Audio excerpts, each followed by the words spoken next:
नमस्कार प्यारे बच्चों, आज हम संज्ञा टॉपिक को लेकर बात करने वाले हैं। आज का हमारा टॉपिक है संज्ञा। संज्ञा यानी नाउन क्या होते हैं, इसके बारे में बात करेंगे कि संज्ञा क्या है, इसके कितने भेद हैं, इनके बारे में जानेंगे। आइए संज्ञा की परिभाषा देखते हैं कि संज्ञा की परिभाषा क्या है। संज्ञा की परिभाषा को लेकर बात करें तो संज्ञा की जो परिभाषा है वह है किसी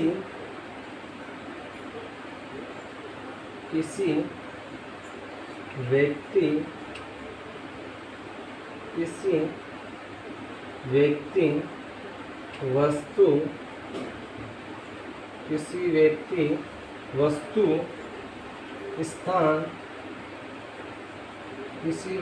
वस्तु स्थान या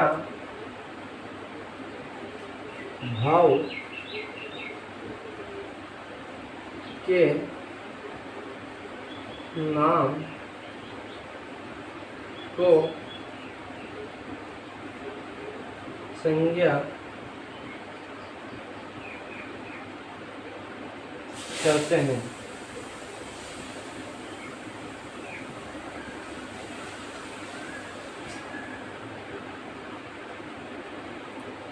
यानी बात करें हम संज्ञा की तो किसी व्यक्ति वस्तु स्थान या भाव के नाम को क्या कहेंगे, संज्ञा कहेंगे।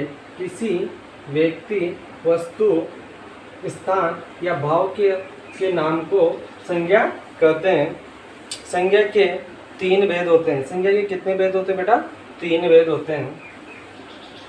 देखो, संज्ञा के 3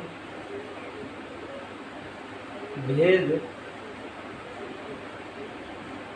होते हैं।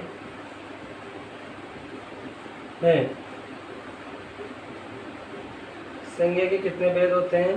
3 भेद होते हैं। संज्ञा के कितने भेद होते हैं बेटा? 3 भेद होते हैं। कौन कौन से होते हैं आइए देखते हैं। व्यक्तिवाचक संज्ञा यानी पहला भेद होता है वो होता है व्यक्तिवाचक संज्ञा। इसका जो दूसरा भेद होता है वो होता है जातिवाचक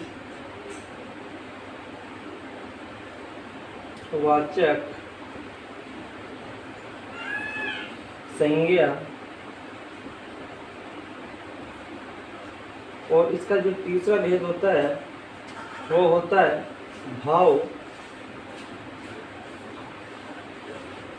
तीसरा भेद क्या होता है? भाववाचक संज्ञा।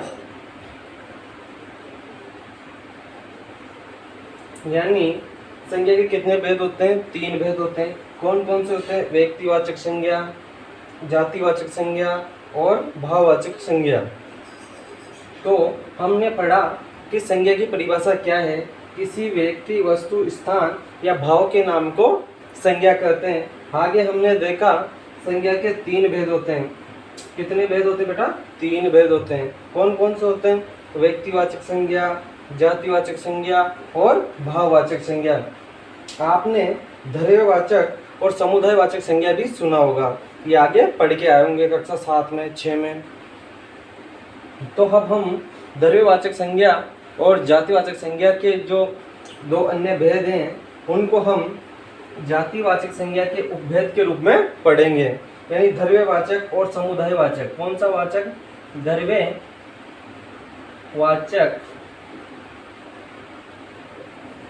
और समुदायवाचक। समूहवाचक भी बोलते हैं इसको। क्या बोलते हैं? समूहवाचक भी बोलते हैं। वाचक यानी द्रव्यवाचक और समूहवाचक को हम जातिवाचक संज्ञा के उपभेद के रूप में पढ़ने वाले हैं। ठीक है, यहाँ तक आया समझ में?